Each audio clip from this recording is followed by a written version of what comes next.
ያው ኦፊሻሊ ፖሊስ እንኳን ሪፖርቱን ባይለቅም ያው የነበረው ነገር መርዝ እንደተሰጣቸው ነው። is a deadly poison የተባለው ያ መርዝ በምግብ እንዳልሆነ የተነገረን በመጠጥ እንደተሰጣቸው በኮልድ ድሪንክ ይሁን ወይ በውሃ አልታወቀም። ያው መርዙ በውስጣቸው ተገኝቷል። የመርዙ በውስጣቸው መገኘት ደግሞ አስክሬን ፍሪጅ ውስጥ ሲገባ ፍሪጁ አልወሰደውም፣ መቀዝቀዝ አልቻለም። ስለዚህ ሰውነት ከባድ ሁኔታ ላይ የነበረው የልጆቹ ሰውነት እና ከዚህ አንጻር ያው ፖይዝን እንደሆነ የተነገረን። በጣም ያሳዝን ነገር ነው። በጣም የሚገርም ነገር ነው። እንግዲህ አላቅም ምን ማለት እንደሚቻል እነዚህን ልጆች በዚህ ልክ መርዝ አስቦ መስጠት ምን ታስቦ ምን ታቅዶ እንደሆነ በጣም በጣም በጣም እንቆቅልሽ የሆነ ነገር ነው። እንደው ምናልባት የሚጠረጠር ሰው ይኖር ይሆን እንዴ? እንግዲህ ስንሰማ ቪዲዮም ላይ የሽኝት ፕሮግራሙም ላይ ስናይ ወላጆቻቸው በጣም ሰላማዊ እንደሆኑ ያ ሁሉ ህዝብ ወጥቶ ደም እንባ እያለቀሰ የሸኛቸው ቤተሰቦቻቸው እናት አባቷ በጣም ሰላማዊ ከሁሉም ጋር በፍቅር የሚኖሩ ሰዎች እንደሆኑ ነው የሰማነው። በዚህ ልክ እዚህ የሚያደርስ ነገር አላቸው ወይ? የላቸውም። ከቤተሰብ ጋር የባለው ችግር ቤተሰብ ከማንም ጋር በጣም ተግባቢ ናቸው፣ ተጫዋች ናቸው፣ ከሰው ጋር በሰላም የሚኖሩ ናቸው። እንግዲህ ከ5 ዓመት በላይ ነው የማውቃቸው እና በእንደሱ ልጆችን ሊያጠቃም የሚፈልግ ሰው ያለም አይመስለኝም። አእምሮዬም ውስጥም የሚመጣ ነገር የለም። ነገር ግን ያው እንግዲህ ያልተረጋገጠ ነገር ይሆንብኛል ብዬ እንጂ ያው ጭምጭምታዎች አሉ፣ ጥርጣሬዎች አሉ።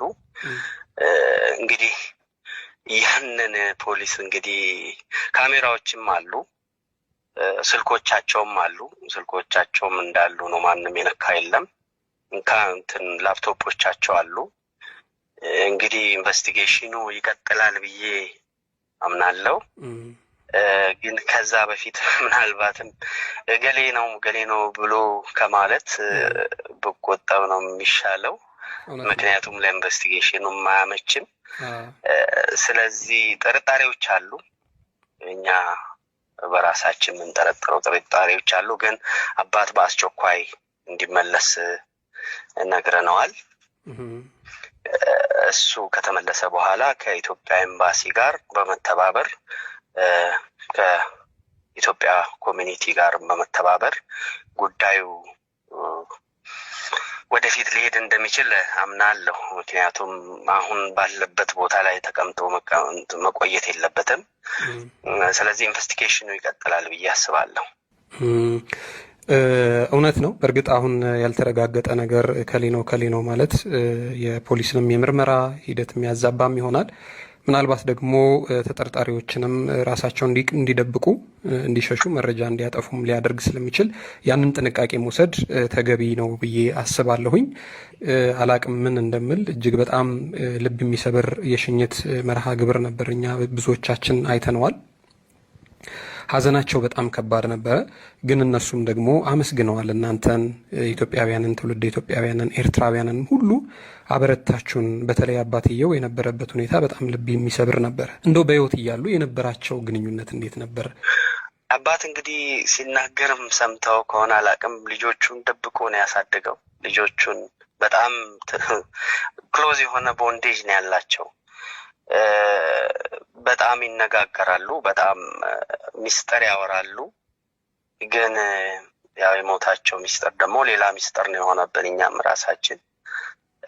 ቦንዴጃቸው ከባድ ነበር። ማለት አባትና ልጅ እንደሚያወራው ነው የሚያወሩት፣ እናትና ልጅ እንደሚያወራ ነው የሚያወሩት።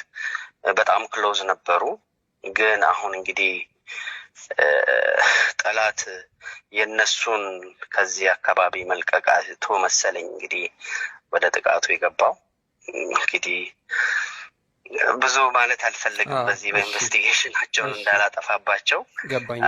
እና እንግዲህ እስቲ የሚሆነውን እንግዲህ በሚቀጥለው ሳምንት ውስጥ እናያለን ብዬ አስባለሁ። ፖሊስ ሪፖርቱን ካቀረበልን ጥሩ፣ ያው አሉበት እስካሁን ድረስ ኢንቨስቲጌት እያደረጉ ነው። እንግዲህ ሌላም ወይ አለ እንግዲህ እናያለን። መልካም እናያለን። ግን በመርዝ ተመርዘው መሞታቸውን ግን ያው ኦፊሻሊ በእርግጠኝነት መናገር የምንችለው በመርዝ ተመርዘው እንደሞቱ ነው። ዶርማቸው ሲባል መኝታ ክፍላቸው ሲባል እሱን ትንሽ ግልጽ ለማድረግ ነው። እናትና አባት ያሉበት ወላጅና ልጆች ያሉበት ከተማ የተለያየ ነው። ልጆች ለትምህርት ሆነው ሌላ ከተማ ነው የነበሩት። ያው ትክክል። እጅግ በጣም ከልብ አድርጌ ነው የማመሰግነው። ክብር ይስጥልኝ። መጨረሻ